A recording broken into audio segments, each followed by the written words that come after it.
सोचिए एक ऐसी पावर के बारे में जो पूरी दुनिया को किसी भी और सोर्स से ज्यादा एनर्जी दे सकती है, लेकिन अगर गलत हाथों में चली जाए तो ह्यूमन हिस्ट्री का सबसे बड़ा खतरा बन सकती है। हम बात कर रहे हैं एनरिच्ड यूरेनियम की। इस विश्लेषण में हम इस बेहद कॉम्प्लेक्स और डेंजरस साइंटिफिक प्रोसेस को एकदम सिंपल तरीके से समझेंगे ताकि इसके पीछे का पूरा सच सामने आ सके। तो आइए जल्दी से इस रोड मैप पर नजर डालते हैं।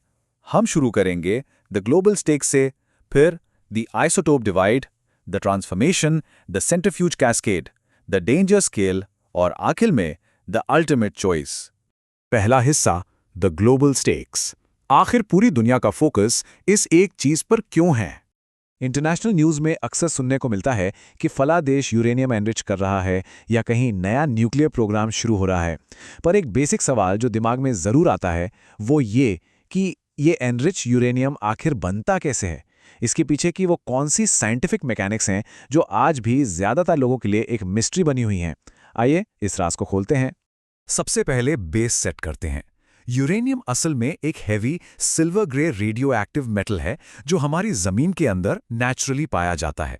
दुनिया के कुछ बड़े नेशंस जैसे कजाकिस्तान, कनाडा, ऑस्ट्रेलिया, नमीबिया और रशिया इसके सबसे बड़े सोर्सेज हैं। जमीन से निकले इस एलिमेंट के अंदर इमेंस एनर्जी छुपी होती है। दूसरा हिस्सा, द आइसोटोप डिवाइड। यहां हम इस मेटल के माइक्रोस्कोपिक लेवल के अंदर जाएंगे। अब यहाँ पे एक बहुत ही हैरान करने वाला कॉन्ट्रास्ट है। नेचुरल यूरेनियम का हर हिस्सा न्यूक्लियर फ्यूल के लिए यूज नहीं हो सकता है। असल में इसका तकरीबन 99.3% हिस्सा यूरेनियम 238 होता है, जो डायरेक्ट किसी काम का नहीं होता। हमें जो हिस्सा चाहिए, जो एक्चुअल एनर्जी प्रोड्यूस करता है, वो यूरेनियम 235 है, और वो इस पूरे मिक्सचर में सिर्फ 0.7% होता है। बस इसी टाइनी फ्रैक्शन को अलग करने की पूरी जद्दोजहद। तीसरा हिस्सा, द ट्रांसफॉर्मेशन। खदान से निकले पत्थर को फ्यूल में बदलने का सफर।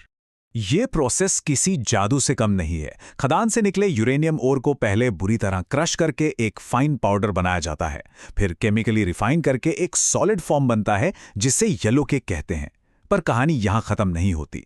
इस सॉलिड को आगे चल के गैस में कन्वर्ट करना बहुत जरूरी होता है, तभी जाकर असल सेपरेशन प्रोसेस शुरू हो सकता है। तो ये येलो केक क्या है? बेसिकली ये माइंड यूरेनियम का पहला रिफाइंड रूप है जो दिखने में एक पीले पाउडर जैसा होता है। पर सबसे क्रूशियल पॉइंट ये है कि ये पाउडर डायरेक्टली किसी न्यूक्लियर रिएक्टर में फ्यूल की तरह यूज नहीं हो सकता। ये सिर्फ एक इंटरमीडिएट स्टेज है। इसे असल पावर सोर्स बनाने के लिए अभी और प्रोसेस से गुजरना पड़ेगा। इसीलिए उस येलो केक को एक केमिकल प्लांट में ले जाकर यूरेनियम हेक्साफ्लोराइड यानी UF6 में कन्वर्ट किया जाता है। ये केमिकल रूम टेम्परेचर पर तो सॉलिड होता है, पर हीट मिलते ही गैस बन जाता है। और गैस में बदलना एब्सोल्युटली क्रूशियल है, क्योंकि आगे चलकर उस 0.7% वैल्यूएबल आइसोटोप को अलग करना सॉलिड स्टेट में लगभग नामुमकिन है। चौथा हिस्सा, द सेंट्रीफ्यूज कैस्केड। एक बेहद सेंसिटिव और हाईली प्रिसाइज मैकेनिकल प्रोसेस। अब इस गैस को अलग कैसे करते हैं? उसके लिए कैस्केड का इस्तेमाल होता है। ये कोई एक अकेले मशीन नहीं है। सोचिए हजारों टॉल सिलिंड्रिकल सेंट्रीफ्यूज मशीन्स एक चेन की तरह आपस में जुड़ी हुई हैं। यूरेनियम गैस को इस पूरे सीक्वेंशियल सिस्टम से लगातार गुजरना पड़ता है। हर एक मशीन थोड़ा सा एनरिचमेंट बढ़ाती है और आगे पास कर देती है। ये एक लंबा चेन रिएक्शन है। इन मशीन्स के स्केल और पावर का अंदाजा लगाना भी मुश्किल है। ये सेंट्रीफ्यूज 60,000 RPM से भी ज्यादा स्पीड पर घूमती हैं। रेफरेंस के लिए ये एक कमर्शियल एयरप्लेन के जेट इंजन से भी कई गुना ज्यादा फास्ट है। ये एक माइंड ब्लोइंग इंजीनियरिंग मार्वल है। और इस सुपर फास्ट स्पिनिंग का नतीजा क्या होता है? ये बिल्कुल एक वॉशिंग मशीन के स्पिन साइकिल जैसा है।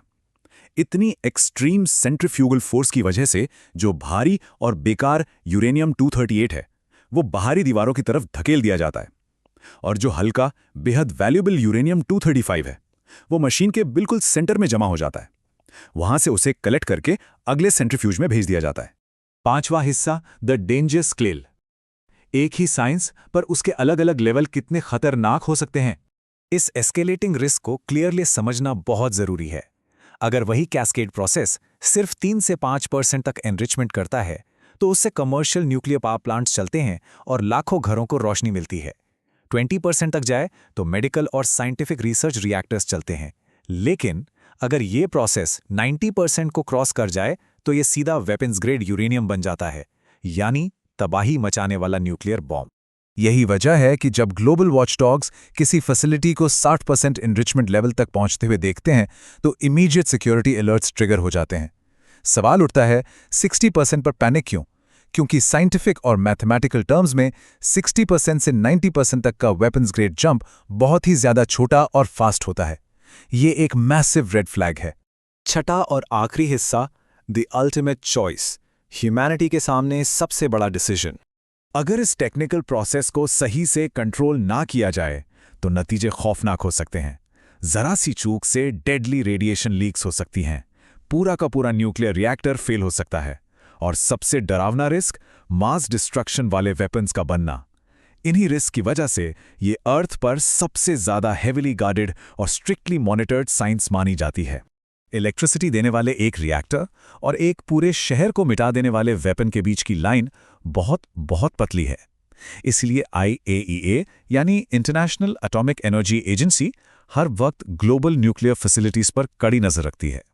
उनका काम ही यह है कि कास्केड्स और एनरिचमेंट लेवल्स को मॉनिटर किया जाए ताकि ऐसी तबाही को किसी भी कीमत पर रोका जा सके। तो पूरे विश्लेषण के बाद ये एक फाइनल और गहरा सवाल हमारे सामने खड़ा है। क्या मिट्टी को अनलिमिटेड पावर में बदल देने वाली ये टेक्नोलॉजी आगे चल के इंसानियत का सबसे बड़ा एनर्जी सोर्स बनेगी, या फिर मास डिस्ट्रक्शन का एक अनस्टॉपेबल मैकेनिज्म? साइंस खुद में हमेशा न्यूट्रल होती है, पर हम इंसान उसका कैसे इस्तेमाल करते हैं, यही हमारी और इस दुनिया की तकदीर तय करेगा।